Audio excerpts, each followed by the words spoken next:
Dernière partie en effet de cette émission spéciale consacrée à l'efficacité hydrique et je retrouve à nouveau Emmanuel Deguerne. Rebonjour, chef de marché produits formulés donc à la direction commerciale industrie de BWT. Donc on a beaucoup parlé de quantité d'eau à l'instant avec Dimitri. On va revenir avec vous sur l'importance aussi de la qualité et donc notamment des traitements. Les traitements, on en parle dans quelques instants, mais donc s'il y a des traitements, s'il y a ce besoin de qualité, c'est qu'il y a des risques. Quels sont les principaux risques quand on parle d'eau ? Quand on parle d'eau, on parle surtout de risques d'un point de vue sanitaire, au niveau des personnes, à la fois des gens qui vont travailler auprès des installations, comme le risque de légionelle, aussi au niveau sanitaire par rapport à la consommation pour l'eau de production. On a vu dans l'agroalimentaire, il y a eu malheureusement quelques scandales ces dernières années à ce sujet-là. Et puis, il y a le risque aussi en termes de production, d'outils de production. Si on ne maîtrise pas bien ces consommations d'eau, on les surconsomme et puis on peut avoir des incidents au niveau des machines par de l'entartrage ou autres problèmes. Vous parliez de scandales récemment, vous pensiez à des contaminations par la légionellose, etc. Alors il y a cet aspect-là, ou aussi directement l'eau qui va être utilisée dans les process, qui peut être contaminée, comme le lait infantile ou des choses comme ça. Alors pour éviter tous ces risques, qu'ils soient sanitaires ou qu'ils soient industriels, il y a donc deux types de traitements. On en a parlé en début d'émission, on va en parler plus en détail à l'instant. Donc traitement à la fois physique et à la fois chimique. Détaillez-nous l'ensemble de ces dispositifs. Donc au niveau physique, on va se retrouver sur des technologies qui vont plutôt être là pour, j'ai envie de dire, jouer sur le côté bactériologique. On va plutôt parler de ce point-là. Donc ça va être des UV, de l'ultraviolet, ça va être de la microfiltration, ça va être des techniques membranaires comme l'osmose. Et sinon, on va avoir le côté plutôt chimique, où là, on est plutôt sur des technologies dans les process de refroidissement ou alimentaires qui sont à base de chlore. Et donc toute la technologie qui tourne autour. On a aussi des biocides, ce qu'on appelle organiques, mais qui sont de plus en plus restreints au niveau de la réglementation. Et on le disait au début de l'émission, donc les traitements physiques et chimiques sont complémentaires. L'un n'exclut pas l'autre. Parfois, il y a on va dire des process un peu combinés. Oui, tout à fait, parce que on n'arrive pas toujours à être à 100% de ce qu'on voudrait avoir avec purement du physique. Dans un monde idéal, ce serait bien, je dirais, mais voilà, il faut un petit peu de chimique pour améliorer les qualités d'eau. Et puis on parle également de désinfection par électrolyse de sel. Alors de quoi s'agit-il quand on dit ça ? Alors tout à l'heure je parlais au niveau chimique de tout ce qui est lié au chlore. Donc il y a plusieurs types de technologies liées au chlore. Pour la désinfection, il y a de la javel très bien connue en France. Il y a de l'ozone, il y a des choses comme ça. Et donc l'électrolyse de sel. Alors c'est un peu un défaut de langage d'appeler ça de la désinfection par électrolyse de sel. L'électrolyse de sel va permettre de créer une solution, ce qu'on appelle désinfectante, base chlorée, qui va désinfecter, comme son nom l'indique, l'eau. Voilà. Et chez BWT, il y a une solution qui existe à partir de cette technologie, c'est la solution EcoMX, c'est bien cela. Alors, c'est ce process dont on parle. C'est une solution qui existe depuis une bonne dizaine d'années. Donc, vous pouvez nous faire un vrai et solide retour d'expérience. Exactement. Ça fait, sur cette technologie-là, ça fait une dizaine d'années qu'on a de l'expérience. Vous avez tout à l'heure parlé d'Enertherm, qui est un de nos plus vieux clients sur l'EcoMX, justement. Le réseau de froid et de chaleur de la Défense, voilà. Et voilà, on a plus de 100 sites, près de 130 sites industriels qui sont traités. Et si on fait un bilan chiffré, on a quelques chiffres qui vont apparaître. Voilà, je crois 1000 tonnes d'eau de javel économisées chaque année, c'est bien cela. On est à l'équivalent, quand on regarde toutes nos machines, à 1000 tonnes de javel qui seraient utilisées chez les clients pour ça. Et on a produit plus de 30 millions de litres de solutions oxydantes pour nos clients à base de sel et d'eau uniquement. Chiffre spectaculaire qu'on découvre également sur l'écran, de 60 à 80% d'économie sur les coûts d'exploitation. Là, on parlait de l'importance économique aussi, elle s'avère par cette solution. Exactement, parce qu'on pourrait comparer directement des prix de traitement stricto sensu, mais ce qui est important dans cette technologie-là, c'est tout ce qu'il y a autour. C'est la fiabilité, c'est le fait qu'on ne transporte plus de produits chimiques, c'est la diminution des risques liés aux produits chimiques, et tous ces coûts-là induisent une forte réduction de coûts annexes. Alors on va continuer donc à parler donc après ce zoom sur EcoMX de l'impact environnemental. Donc évidemment quand on produit, quand on fait du traitement chimique, il y a aussi des risques et un risque de production de ce que vous appelez les sous-produits. C'est quoi les sous-produits et quels sont plus généralement tous ces risques? Eh bien, quand on met un produit chimique dans de l'eau, pour traiter l'eau, effectivement, ce produit-là, il va être rejeté dans la nature. Et parfois, les produits de décomposition, en fonction des produits qui vont être utilisés, peuvent être plus nocifs que le produit lui-même. Et va mettre du temps à se dégrader dans l'environnement. Donc, une solution comme la solution EcoMX, justement, réduit ces phénomènes-là et a un moindre impact sur le rejet. Elle réduit aussi toutes les problématiques autour du transport, du stockage et des manipulations. Voilà, puisqu'on ne transporte plus de produits chimiques pour aller désinfecter l'eau. On l'a créé in situ, sur place, à base uniquement de sel et d'électricité et d'eau. Et là encore, donc Emmanuel Leguerne, je vous propose un témoignage client. Rien ne vaut les retours de terrain. Donc on va aller en Bretagne, encore une fois, dans le Morbihan, avec la conserverie morbihanaise implantée dans l'ouest du département, qui fait partie du groupe Eureden, issu de la fusion des groupes Triscalia et Dossi, célèbre groupe Dossi. C'était il y a quelques mois, début 2020. Alors au total, quelques chiffres clés. Eh bien, la conserverie morbihanaise produit environ 100 millions de conserves par an, soit 95 000 tonnes de légumes. Alors ça va des formats individuels jusqu'au format collectivité, en passant par les célèbres bocaux en verre. Mais qu'on parle de lavage des légumes, de refroidissement des boîtes stérilisées ou encore du refroidissement des tours aéro-réfrigérantes, eh bien, la qualité bactériologique est un indicateur suivi de très près par l'entreprise. Des notes satisfaisantes lors des contrôles montrent que c'est seulement au niveau de 50%. Et l'entreprise donc a fait le choix, on en parlait à l'instant donc avec vous, de cette électrolyse de sel en s'équipant de l'EcoMX de BWT. On va donc écouter le retour client, le témoignage de Patrice Noblan. Il est responsable de la maintenance technique du site de production. Il va nous dire ce que lui a apporté EcoMX. Mais tout d'abord, il nous rappelle les besoins en eau de son entreprise, la conserverie morbihanaise. On écoute. Donc, les besoins en eau de la conserve morbihanaise sont de 300 000 mètres cubes à l'année. 50% de l'eau provient de l'eau de surface et les 50% provient de l'eau de forage. L'eau de surface nous sert à laver les légumes, elle nous sert à produire de la vapeur, elle nous sert à refroidir nos tours aéros et on va dire elle sert à refroidir l'eau des boîtes qui ont été stérilisées. Lors des contrôles labos avec nos labos ou les labos extérieurs, on avait des gros soucis de bactériaux sur cette eau. Donc, j'ai rencontré BWT lors d'un séminaire maintenance où j'avais déjà un de mes collègues dans une autre usine d'aussi qui avait depuis 1 an, on va dire, fait le pas de remplacer son ancien traiteur d'eau par BWT.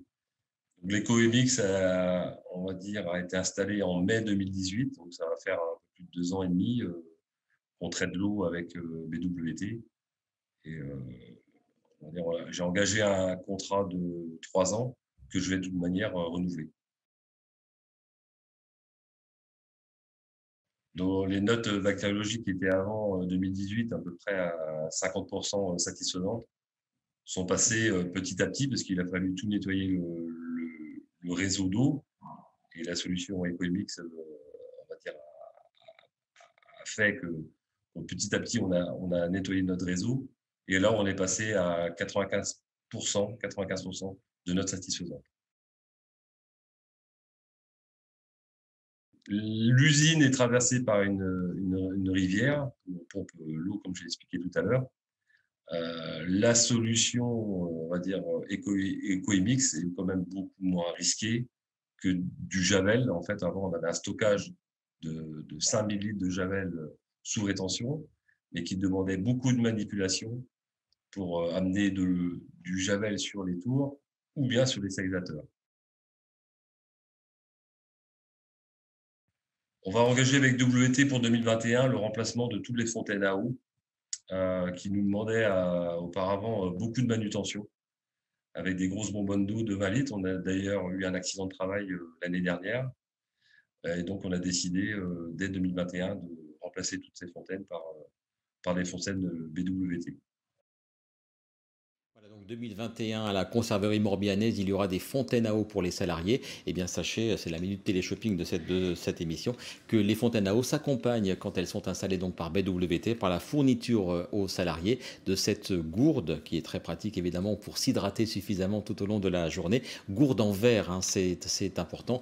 On va de plus en plus vers le zéro plastique, y compris donc pour ces gourdes fournies aux salariés. Donc vous aurez si vous travaillez à la conserverie morbihannaise. On l'a vu donc Emmanuel Le Guen, grande satisfaction de Patrice Noblan de cette entreprise. Il a fait le choix, donc très clairement, on l'a dit, entre autres de Eco MX. Il en est très satisfait. Oui, tout à fait. Il y a plusieurs points qui ont été abordés par M. Noblan, à la fois le côté sécuritaire, hein, de ne pas transporter de la javel d'un bout à l'autre de l'usine, et le côté aussi résultat. Pour exemple, typiquement, il faisait des rinçages tous les 15 jours de ses installations et il est passé à moins de 3 fois par an. Donc une quantité d'eau, de main-d'œuvre qui a été économisée, qui est non négligeable de ce côté-là. Et donc dans son entreprise, on a parlé de la solution Eco MX. Il y a eu d'autres solutions qui lui ont été proposées. C'est une offre globale. Hein, c'est une offre globale, oui. Nous avons, en fait, l'Eco MX traite à la fois la partie refroidissement et stérilisation, mais sur la partie aussi stérilisation, on fournit le traitement pour l'eau, pour éviter les corrosions sur les boîtes de conserve.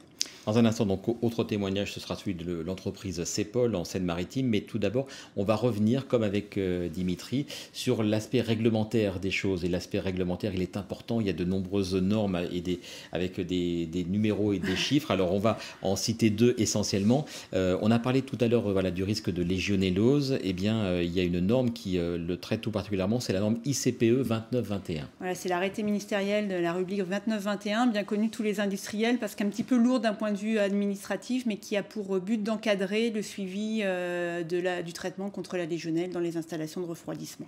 Et puis autre norme, donc c'est une directive en fait, c'est la directive BPR, hein, c'est bien ça? Alors c'est une norme sur la partie biocide, hein, voilà, sur la régulation des biocides, sur il faut qui encadre un certain nombre de choses en termes de biocides. Il y a aussi donc on a quelques secondes encore, donc on peut parler de la directive 98-83 CE. C'est elle qui concerne l'eau à destination de la consommation humaine, donc elle aussi qui est très restrictive et qui a été là c'est une directive européenne qui ensuite a été déployée au niveau français avec des normes en particulier, enfin des suivis particuliers par rapport à ce type d'eau, c'est la qualité d'eau. De manière générale, Emmanuel Le Guen, ces réglementations, ces normes, ces directives, ça progresse, ça augmente, et qu'est-ce que vous en pensez? C'est bien, c'est pas bien? Disons que c'est d'un point de vue sanitaire, c'est quelque chose qui est nécessaire pour encadrer aussi à la fois le consommateur, l'utilisateur, hein, les gens qui travaillent à proximité des installations. C'est vrai que pour les industriels, ça peut paraître un petit peu lourd, mais d'un autre côté, c'est le contrebalancier de notre sécurité. Même question, celle que j'ai posée à Dimitri il y a quelques minutes. Est-ce que vous pouvez avoir, vous, en tant qu'entreprise, mais aussi des fédérations, un rôle un peu de lobbying, pour faire pression vers telle ou telle inclinaison des normes et des directives? Disons qu'il y a des groupes de travail qui permettent d'orienter sur certaines décisions. Il faut pour autant qu'on soit tous d'accord dans la direction vers laquelle on veut aller. Mais globalement, oui. Alors, je le disais, donc on va écouter un autre témoignage, celui de l'entreprise Cepol, une entité du groupe Avril qui produit des huiles végétales raffinées destinées à l'alimentation humaine, des tourteaux riches en protéines pour l'alimentation animale ou encore du biocarburant. C'est notamment d'ailleurs le cœur d'activité de l'usine où on va se rendre dans quelques instants. Un site situé à Grand Couronne, près de Rouen, et dont l'augmentation des capacités de production en 2011 a conduit les responsables du site à repenser les solutions de traitement d'eau mises en œuvre pour le processus général bien sûr, mais aussi et surtout la production des eaux de chaudière et des tours aéro-réfrigérantes avec la mise en place de 2 osmoseurs dans une première phase, puis d'un Eco MX ensuite, donc la solution de BWT pour la production d'une solution désinfectante en lieu et place de l'achat externe, du transport, du stockage et de la manipulation de javel et de brome. Donc, vous voyez, une vraie démarche qui a été initiée depuis quelques années par cette entreprise. On va écouter sur le sens de cette démarche et sur les solutions mises en place Yannick Tassel, il est technicien méthode amélioration, donc continue sur ce site de Cepol situé à Grand Couronne en Seine-Maritime. Donc le fait d'augmenter les capacités sur le site, on a été obligé d'adapter notre production d'eau et notre traitement d'eau par rapport à cette évolution. On a 2 osmoseurs, et par rapport à ces 2 osmoseurs, donc une production moyenne de 100 m3 heure, il a fallu mettre en face tous les produits de traitement liés à cette consommation d'eau, donc que ce soit au niveau du séquestrant, du bisulfite et bien d'autres produits encore. Et BWT a répondu vraiment à nos attentes par rapport à ces produits et par rapport à cette montée en puissance sur le site de Grand Couronne. Donc, au niveau de nos tours aéro-réfrigérantes, où on a une sensibilité légionnelle très importante, on a remplacé le Javel Brome par, on a implanté un EcoMix, donc c'est une production de Javel en ligne, donc une production de mix oxydant, ce qui a eu un intérêt énorme au niveau gestion de stock, au niveau rupture Javel Brome, etc. Et on a grâce à cette implantation de l'EcoMix, on a pu économiser 50 tonnes de Javel et 13 tonnes de brome, sachant que le mix oxydant est injecté en ligne en continu, et on est donc autonome par rapport à ça. Donc, concernant les tours aéro-réfrigérantes, on a la problématique légionnelle. Donc, l'efficacité du mix oxydant par rapport au duo Javel-Brome est vraiment supérieure. On a une efficacité biologique renforcée et on n'a vraiment que des intérêts à utiliser le mix oxydant à tous les niveaux.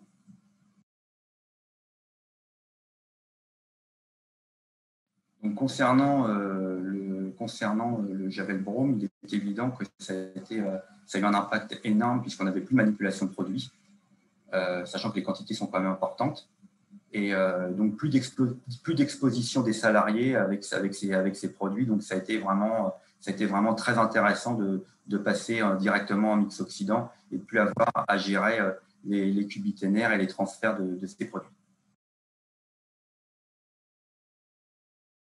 BWT a su nous accompagner jusqu'au bout de cette évolution et ils nous ont proposé des produits parfaitement adaptés à notre profil process et en particulier, bien entendu, au niveau du traitement des eaux. Emmanuel Leguerne, je pense que vous pourrez remercier Yannick Tassel pour ce joli témoignage, peut-être une ristourne à venir sur la prochaine année. Je vais pas négocier, pardon. Mais voilà, donc on le voit, une grande satisfaction d'un client fidèle depuis de nombreuses années, oui, et qui a mis lui aussi donc une offre globale dans son installation. Hein, c'est bien, oui, cela. Tout à fait. Là, vraiment, de l'entrée jusqu'au traitement des tours et des chaudières, voilà, l'entrée avec l'osmoseur qui est un bel osmoseur en place, un osmoseur BWT, et puis derrière la solution EcoMix qui alimente ces 4 tours aéro-réfrigérantes. Il nous reste, Emmanuel, 1 minute avant de conclure cette émission. Donc, quelques questions de celles et ceux qui nous regardent. La différence des coûts entre votre solution, j'imagine que Mohamed, c'est sa question, parle de EcoMix et les biocides chimiques. Eh ben après, si on fait une comparaison coup à coup, parfois ça n'a pas lieu d'être, j'ai envie de dire, puisque comme on l'a vu dans les reportages qui sont passés, c'est tous les coûts annexes qu'il faudra intégrer dedans, le transport des produits, la diminution des coûts de nettoyage, etc., qui intègrent là-dessus, et sincèrement, l'exploitant au final, il gagne. Dernière question, celle de Jacques. Est-ce que l'EcoMix se substitue à l'utilisation des produits chimiques? On y a déjà répondu. Ben voilà, en termes de biocides, c'est la solution 100% substituable aux produits chimiques. Merci beaucoup donc Emmanuel Leguerne d'avoir été l'invité de cette émission. Vous êtes chef de marché produits formulés, vous travaillez à la direction commerciale industrie chez BWT. Fin de cette émission dans quelques secondes, juste après ce coup.